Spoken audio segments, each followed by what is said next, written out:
जय हिंद मेरे भाई। तो आज की इस वीडियो में बात करेंगे मैथ्स के लेकर कि आप अक्सर कंसेप्ट और सिलेबस को लेकर परेशान होते हैं मैथ्स में कि क्या पढ़े नहीं पढ़े, इस सब चीज पे बहुत ज्यादा आप लोग को बहुत ज्यादा परेशानियां उठानी पड़ती है। तो आज की वीडियो में बात करेंगे 7 ऐसे टिप्स जो आपको मैथ्स बाप बना देगा। जी हाँ मेरे भाई, बहुत ही शानदार पॉइंट्स जो हम आज के वीडियो में बताने वाले हैं, क्योंकि मैथ्स को लेकर आप अक्सर परेशान होते हैं कि मेरा एसएससी सीजीएल एग्जाम आने वाला है लेकिन मेरा मैथ्स को लेकर बहुत ही ज्यादा परेशान है, क्या करे नहीं करे, बहुत तरह की बातें आपके अंदर चलते रहती है। चलिए इस वीडियो को मिस मत कीजिए, नए तो चैनल को सब्सक्राइब एक बार जरूर कर लीजिए। चलिए स्टार्ट करते हैं मेरे भाई। 7 कॉन्सेप्ट, 7 टिप्स ऐसे जो आपको शायद फॉलो करना बेहद ही जरूरी होता है अगर मैथ्स में आप वीक है तो, या फिर किसी चीज का एग्जाम की तैयारी कर रहे हैं लेकिन आपको उसके कॉन्सेप्ट या सिलेबस के बारे में नहीं पता होता है। तो चलिए इस पे बात करते हैं।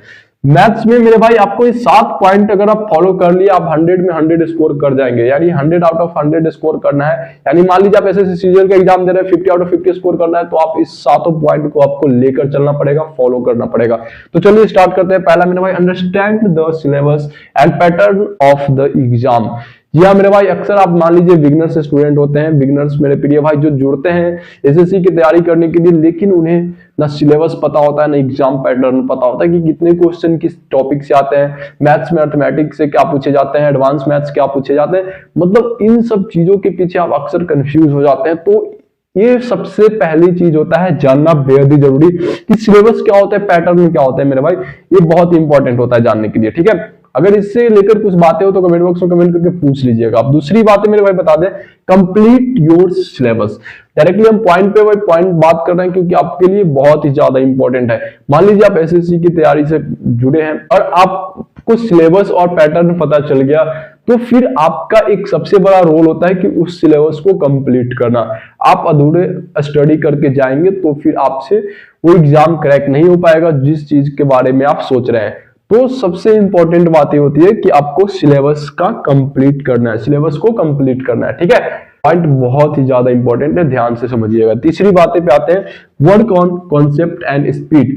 अक्सर आप देखते होंगे कि बहुत से ब्रिलियंट स्टूडेंट जो तैयारी कर रहे होते हैं लेकिन उनका काम जो होता है कॉन्सेप्ट पे नहीं होता है, बस बनाए जा रहे हैं, सिलेबस को खत्म किए जा रहे हैं, लेकिन न तो उसका स्पीड पे फोकस होता है न उसका कॉन्सेप्ट पे फोकस होता है। तो क्या होता है, अक्सर उसी जगह रह जाते हैं और उनसे जो कम पढ़ने वाले होते हैं, उनसे थोड़ा पीछे रहने वाले छात्र जो होते हैं वो आगे निकल जाते हैं, क्योंकि उनका फोकस होता है वर्क किस पे होता है, कॉन्सेप्ट पे और स्पीड पे। ठीक है, तो ये इंपॉर्टेंट है।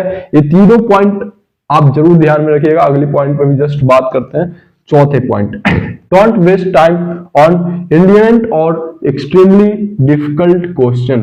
अभी आप मेरे भाई जो जुड़े हैं एसएससी से, बिगिनर्स हैं, तो उनको सबसे पहली चीज दिमाग में क्या आती है, डिफिकल्ट क्वेश्चन देखते हैं तो वहां पे वो डिस्ट्रैक्ट हो जाते हैं कि अरे भाई बहुत ज्यादा बड़ा बड़ा क्वेश्चन पूछे जाते हैं, बहुत ही डिफिकल्ट टाइप क्वेश्चन पूछे जाते हैं, इस चीज को लेकर वो अक्सर परेशान हो जाते हैं। तो मैं आपसे यही कहना चाहूंगा कि इस पॉइंट पे आपको डोंट वेस्ट ऑन टाइम, मतलब अभी इस क्वेश्चन पे आपको टाइम वेस्ट नहीं करना है। आपको पहले जो मान लीजिए कि 100 में 80 क्वेश्चन आपको जो इजीली सोल्व किए जाते हैं, तो पहले आप 80 क्वेश्चन पे फोकस करना है, ना कि 20 क्वेश्चन जो बहुत ही ज्यादा डिफिकल्ट होते हैं, क्योंकि इससे आपको निगेटिव थॉट्स आएगी आपके दिमाग में, जिससे आप फिर अपने एग्जाम की तैयारी सही ढंग से नहीं कर पाएंगे। तो डिफिकल्ट क्वेश्चन पे भी टाइम वेस्ट नहीं करना है। प्री मेंस में जब जाइएगा आप, तो वहां पे आप प्रिपेयर होकर जाइएगा, वहां पे आप लगाते रहिए डिफिकल्ट से डिफिकल्ट क्वेश्चन, कोई बात नहीं, लेकिन आपको प्री के एग्जाम की तैयारी करना है। तो आपको अभी पहले अपने वो क्वेश्चन पे फोकस करना है जो आपसे ज्यादातर सोल्व हो जाते हैं। तो यानी कि अभी वेस्ट नहीं करना है टाइम डिफिकल्ट क्वेश्चन पे। पांचवा पॉइंट मेरे भाई, reduce your time spent on different screens. ये पॉइंट बहुत ही शानदार है। अक्सर जब बिगिनर्स भाई जो जुड़ते हैं एसएससी से, मान लीजिए तैयारी कर रहे होते हैं, उनका कॉन्सेप्ट सब कुछ पता चल गया होता है, तो क्या करते हो, उनके दिमाग में एक एक्स्ट्रा बातें आती है क्या, कि बहुत सारे टीचर्स को एक तरफ फॉलो करते हैं, कभी इनसे पढ़ लेते हैं, कभी मतलब 4-4 5-5 स्क्रीन खोल के बैठ गए, कभी ये सर से पढ़ रहे, कभी वो सर से पढ़ रहे, मतलब मल्टीपल वीडियोस देखे जा रहे हैं। लेकिन उनसे एक सबसे बड़ी गलती यही होती है कि वहां पे वो बहुत सारे टीचर्स को फॉलो कर लेते हैं जिनसे उनका सिलेक्शन नहीं हो पाता है। क्योंकि आपको अगर सिलेक्शन लेना है तो किन्हीं एक टीचर्स को फॉलो कीजिए। अगर मैथ्स पढ़ रहे हैं तो जो आपको बेस्ट लगता है उनको फॉलो कीजिए और उनकी वीडियो को बार बार रिपीट कीजिए। एक कॉन्सेप्ट को बार बार रिपीट करने में ज्यादा प्रॉफिट होगा, न कि आपको 10 कॉन्सेप्ट को एक बार रिपीट करने में। ठीक है, तो ये बात को ध्यान में रखिएगा। तो यहाँ पे हो गया, छठे पॉइंट पे बात कर ले, revision is the key to get good score. सबसे इंपॉर्टेंट बात होती है रिवीजन। मेरे भाई रिवीजन आपको करना होगा, 100% आप स्कोर करना है तो आपको मल्टीपल रिवीजन कीजिए, क्वेश्चन जितना लगाते हैं आप उसको बार बार दोहराइए, बनाइए, बनाते रहिए ताकि आपका यहाँ से स्पीड पे भी काम हो जाएगा और आपका कंसेप्ट भी क्लियर हो जाएगा।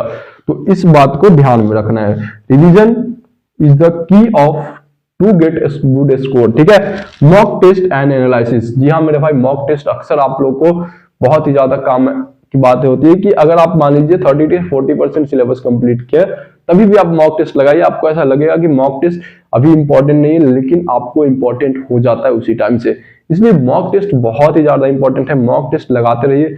मॉक टेस्ट जब आप लगाएंगे तो आपका एक अच्छा स्कोर करने के लिए आपको लगेगा कि हाँ हम कहाँ तक पहुंचे हैं, कितने क्वेश्चन सोल्व हो पा रहा है मुझसे, वहां से आपको फिर मोटिवेशन मिलेगी और वहां से फिर अपना स्पीड को बढ़ाएंगे, रिवीजन करते रहेंगे, मतलब सारी प्रक्रियाएं चालू हो जाएगी आपकी। तो मॉक टेस्ट जरूर लगाना है और इस 7 बातें जो आपको बहुत ही काम की चीज है इसको जरूर फॉलो कीजिए, नोट डाउन कर लीजिए, ज्यादा से ज्यादा शेयर कर दीजिए जो बिगनर्स भाई रहे हैं एसएससी की तैयारी से। तो मैथ्स को लेकर अगर कोई परेशानियां और हो तो आप कमेंट बॉक्स में कमेंट करके जरूर पूछ लीजिएगा। तो मिलते हैं नेक्स्ट वीडियो में, आज के लिए इतना ही। जय हिंद, नमस्कार।